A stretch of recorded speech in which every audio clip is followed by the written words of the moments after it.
નમસ્કાર, આપ જોઈ રહ્યા છો નેશન પ્લસ ન્યૂઝ. હું છું આપની સાથે હેતલ. વડોદરામાં રાજ્ય સરકારના મહેસૂલ વિભાગના અધિકારી જયંતિ રવિ આજે જિલ્લા કલેક્ટર કચેરી ખાતે આવ્યા હતા, જ્યાં તેમણે મહેસૂલ વિભાગના અધિકારીઓ સાથે બેઠક યોજી હતી. વડોદરાની નવી કલેક્ટર કચેરી ખાતે રાજ્ય સરકારના મહેસૂલ વિભાગના અધિક મુખ્ય સચિવ વડોદરા શહેર જિલ્લાની મુલાકાતે આવ્યા હતા. કલેક્ટર ખાતે રેવન્યુ વિભાગના અધિકારીઓ સાથે રિવ્યુ બેઠક યોજી હતી. રાજ્ય સરકારના અધિક મુખ્ય સચિવ જયંતિ રવિ અધ્યક્ષતામાં રિવ્યુ બેઠક યોજવામાં આવી હતી. બેઠકમાં જિલ્લા કલેક્ટર અનિલ ધામેલિયા, મહેસૂલ વિભાગના સેટલમેન્ટ કમિશનર વિજય શાહ, નિવાસી કલેક્ટર બીએસ પટેલ સહિત મહેસૂલ વિભાગના અધિકારીઓ રિવ્યુ બેઠકમાં મહેસૂલ વિભાગને લગતા કાર્યોની સઘન ચર્ચા કરવામાં આવી હતી. બેઠક દરમિયાન સરકારની વિવિધ મહેસૂલી યોજનાઓ અંગેની ચર્ચા કરવામાં આવી. વડોદરા શહેર જિલ્લાની મહેસૂલી વહીવટની સ્થિતિને જાણવામાં આવી. મુખ્ય અધિક સચિવ જયંતિ રવિ રેવન્યુની કામગીરીને બિરદાવવામાં આવી. મહેસૂલ તંત્ર, કલેક્ટર અને એમના તાબા હેઠળ અધિકારીઓ સાથેની બેઠક સારી કામગીરી બિરદાવવામાં આવી હતી. ત્યારબાદ જિલ્લા કલેક્ટર કચેરી ખાતે રાજ્ય સરકારના મહેસૂલ વિભાગના અધિક મુખ્ય સચિવ જયંતિ રવિ, વડોદરા શહેર જિલ્લાની કલેક્ટર ખાતે સ્ટેક હોલ્ડર્સ સાથે રિવ્યુ યોજાઈ હતી.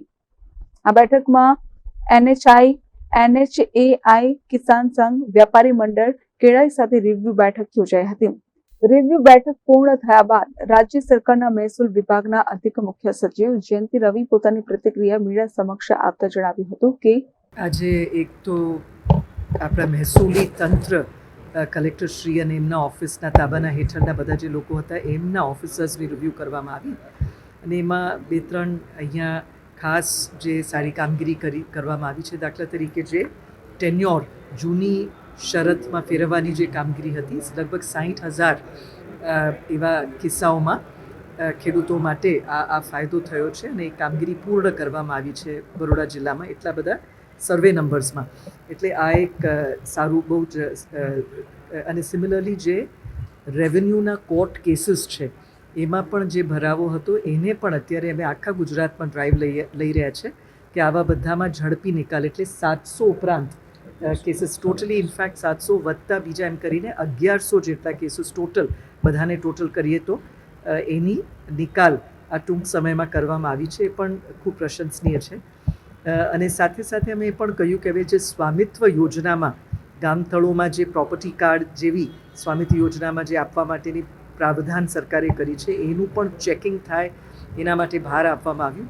અને પછી જે સલામતી અને સેફટી માટે જે આ બ્રિજની જે ઘટના બની એના એ રીતે ગઈકાલે માનનીય મુખ્ય સચિવશ્રીએ પણ પરમ દિવસે કેબિનેટમાં પણ જે CM સાહેબે સૂચના આપી છે એના માટે પણ સજાગ રહેવા માટેની કામગીરી માટે હમણાં પ્રભારી સચિવશ્રી, પ્રભારી મંત્રીશ્રી બધા પણ આવવાના છે, એની પણ વાત કરીએ. અને પછી જે રૂટીન મહેસૂલને લગતા જે બધા ધરાની કામગીરી હોય, આયોરાની કામગીરી હોય, એમાં કેટલા આઉટ ઓફ ટાઈમ લિમિટ છે એ બધી પણ જોવામાં આવી. એકંદરે કામગીરી સરસ આ અત્યારની લીડરશિપમાં થઈ રહી છે, પણ હજી પણ જ્યાં જ્યાં સુધારા અને ઉત્કૃષ્ટતા માટેની અવકાશ છે એની વાત કરવામાં આવી. સાથે સાથે જેટલા પણ બીજા સ્ટેક હોલ્ડર્સ છે, જેમ કે રેલવેઝના છે, ખાસ કરીને ઉદ્યોગને લગતા વડોદરા ચેમ્બર ઓફ કોમર્સના લોકો છે, પછી કિસાન સંઘના મિત્રો છે, એમની સાથે પણ એમના જે પ્રશ્નો છે એના માટે પણ ચર્ચા કરવામાં આવી.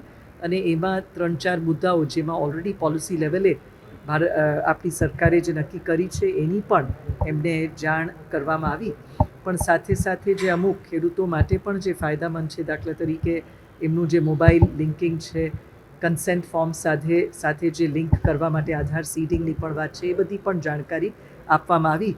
અને આ માધ્યમથી જેથી કે એમની ખેતરની અંદર કંઈક ચેન્જીસ કરવામાં આવે, ફેરફાર કે મ્યુટેશન કરવામાં આવે તો એમને તરત એની એક ઇન્ટિમેશન, તરત એમને SMS કે ફોનથી મેસેજ આવશે. એ બધી પણ પ્રાવધાન ભારત સરકાર અને આપણે કરી રહ્યા છે, તો એ બધાની પણ જાણ કરવામાં આવી. આજે ACS રેવન્યુના શ્રીમતી જયંતિ રવિની અધ્યક્ષતામાં કલેક્ટર સાહેબ અને BSR સાહેબની સાથે રેવન્યુને લગતા ઇસ્યુની ચર્ચા અને એમાં શું રસ્તો કાઢી અને સારી રીતે લોકોને તકલીફ ન પડે એની માટેની વાત હતી. તો એઝ એ ઇન્ડસ્ટ્રી અમે રિપ્રેઝન્ટ કર્યું છે કે જ્યારે લીઝ ડીડ કરીએ, સબ લીઝ ડીડ કરીએ કે ડીડ ઓફ એસાઇનમેન્ટ કરીએ, ત્યારે સ્ટેમ્પ ડ્યુટી મૂલ્યાંકનની અંદર અમારા જે સ્ટેમ્પ ડોક્યુમેન્ટ અટકે છે એ ડોક્યુમેન્ટ અટકે છે એનું રીઝન પણ અમે બતાવ્યું. અને એ 10 વખતના ટ્રાન્ઝેક્શનનો ભોગ છેલ્લે ખરીદનાર ન બને એવી અમારી લાગણી હતી. અને 4% કે 4 ગણી કે 6 ગણી જે દંડનીય કાર્યવાહી છે એ પણ ન કરવી જોઈએ સરકારે. અને છેલ્લું ટ્રાન્ઝેક્શન જે થયું છે એ ટ્રાન્ઝેક્શન પર ફી એટલે રેવન્યુ ચાર્જ લઈ અને ડોક્યુમેન્ટ છૂટા કરે એવી અમારી માગણી હતી. જીઆઈડીસીના પડતર પ્રશ્નો માટેની પણ અમારી રજૂઆત હતી, એ પણ રજૂઆત કરી છે. ખૂબ સારો પ્રતિભાવ આપ્યો છે. સરકાર સાથેની આ સંવાદમાં અમને એવી આશા છે કે આનું સારું રિઝલ્ટ આવશે. આજરોજ મહેસૂલ વિભાગમાંથી જયંતિ રવિ મેડમ આવેલા વડોદરા કલેક્ટર સાહેબ કચેરી ખાતે, અને ભારતીય કિસાન સંઘને પણ એમાં હાજર રહેવા જણાવેલું. તો અમો પ્રતિનિધિઓ હાજર રહીને ખેડૂતોને લગતા ઘણા પ્રશ્નો બાબતેની ચર્ચા કરી છે, અને સાહેબ તથા મેડમે સારો એવો પ્રતિભાવ આપ્યો છે, અને એવી ખાતરી પણ આપી છે કે બને એટલા પ્રશ્નોનું ઝડપી નિરાકરણ લાવી આપશે.